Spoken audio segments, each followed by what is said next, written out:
up, guys? Welcome to your 87th Android tutorial for the new Boston. What we're going to do in this tutorial is basically create that simple stopwatch application that I was telling you guys about. Now, the first thing we need to do in order to get the stopwatch application to work is we need to find some way to reference the time.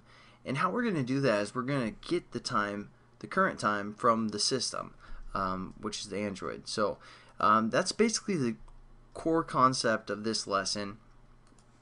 And what we need to do is we need to set up a text view above our onCreate method called show results,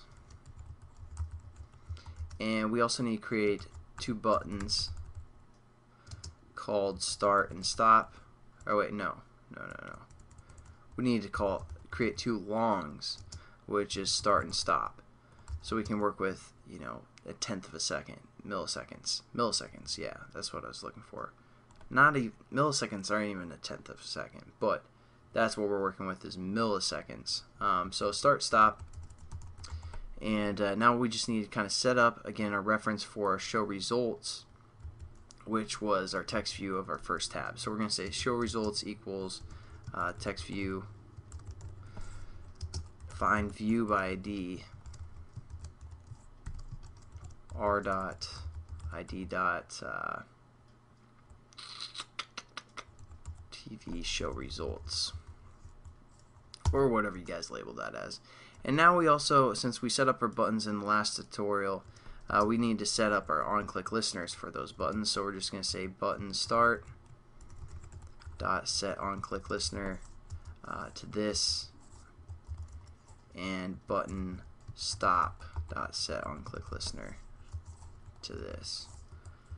Nothing new there as well. So alright, now we're going to go down to our switch and case where the magic happens.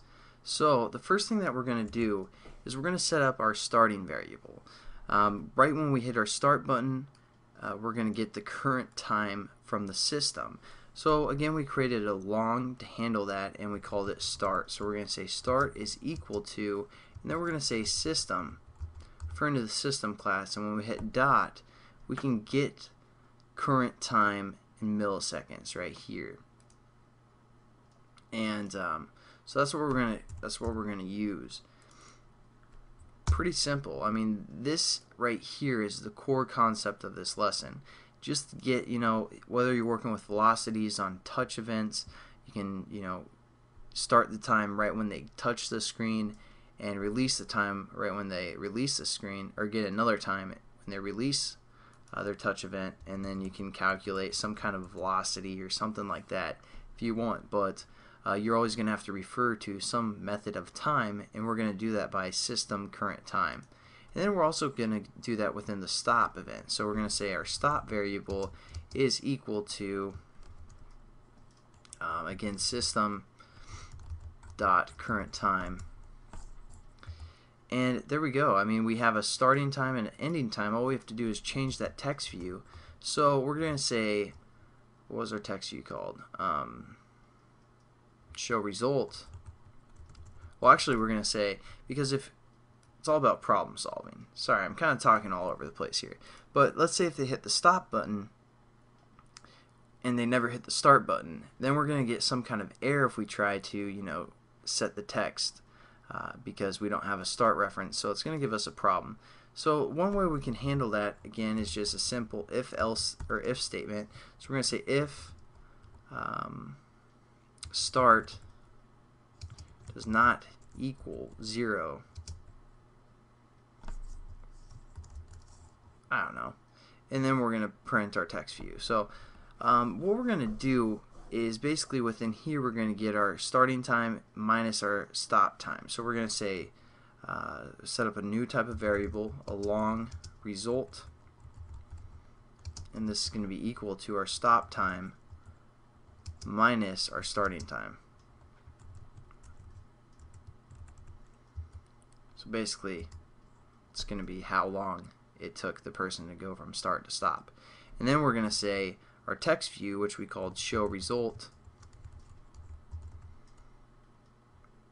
and we're going to say dot, or show results was it, dot set text,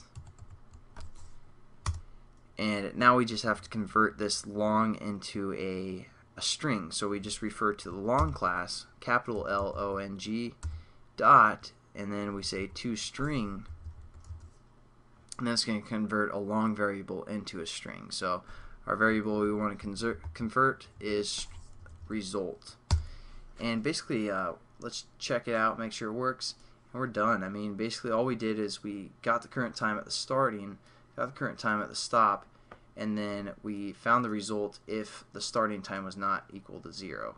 Oh, so kind of forgot the key step here with this is we need to set our starting equal to 0 to begin with. So we're just going to say start equals 0 within our onCreate method. So that way it'll kind of problem solve for us. And then let's run the application, make sure it works.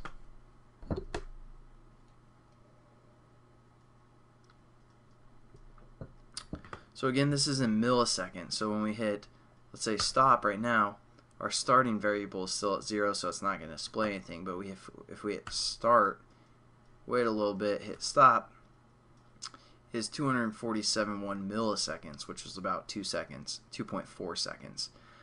In the next tutorial, I'm going to teach you guys how to format. I mean, it's kind of a general Java type tutorial for the next one. So if you guys want to skip that, that's fine. But I'm just going to teach you how to format this result.